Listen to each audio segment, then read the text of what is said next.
Welcome back to Wall Street Confidential. We're talking about an AAPlus.com stock trade. Wells Fargo, Wachovia, Jim. Now, you bought some Wachovia as a backdoor into Wells Fargo. Wells Fargo, and one of the things that we've seen in these big deals, bank deals, they force all the market down as everyone sells all the other banks to be in them. That's what happened with Bank of America. Remember, Bank of America was like a 32 and they priced the deal at 22. This is very similar. Wells Fargo was in the 30s, high 30s, and they priced the deal very, very low.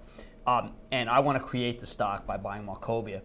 Wells is the best bank out there. I know that the bears always try to find something wrong. Well, how about finding something right? They just, they have like $35 billion they just got. They can, if the TARP ever gets underway, they can sell a lot of these whole loans that are on Wachovia's books to the Fed. I hope that the next level of TARP is no longer just to give money to banks so that they can maintain their dividends, preferreds, and pay their executives a lot of money. I think the American people are fed up with that. So I think it's one of the reasons why Obama was elected. But I do believe that Wells is in fabulous shape, and I've wanted to buy the stock. Creating it through Wachovia makes a huge amount of sense. We've been doing some very right moves and action alerts now. It doesn't mean that we're making money, but I think that this is one of our best calls. I do believe that Wells Fargo, there's lots of people who believe that once we know we're in a recession, you got to start buying them. This will be the first stock you'll buy. So I feel like that that in order to be positioned so that people, I don't believe that we're about to have a turn in the economy at all. I think that unemployment is going double digit. When we get there, I think we can see a turn.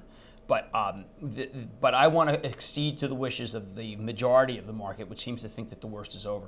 And if they think the worst is over, they'll come back to Wells Fargo. I've heard you now twice in this hour, Jim, talk about double-digit employment as a forecast, unemployment as a forecast. It's hard for me not to see it. We haven't had the layoffs yet. We haven't had the bankruptcies yet.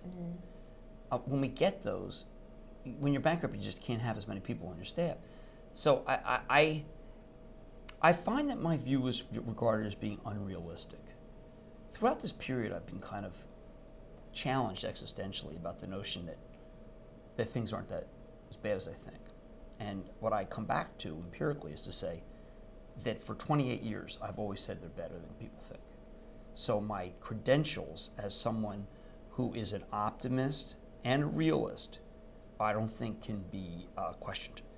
So when I have my view that structurally there's things that are wrong with this market, structurally the things that are wrong with the economy, you have to understand how much it pains me to say it. It's not the way I want to be. Could I be wrong? Absolutely. But my record of being right throughout the period from 1980 to 2007 is, I think, unparalleled. Although by saying that, therefore, I risk even more opprobrium. But I kind of got it right before. And what I'm urging people to realize is not whether I have it right now, but to realize that I have credibility in the issue. Unlike a lot of people who say the fundamentals are fine, unlike a lot of people who say just hold for the long term, buy and hold, and like a lot of people who've been perma-bears, I'm just saying, listen, realistically, things are not good. And if you think that that's a great environment to invest, be my guest.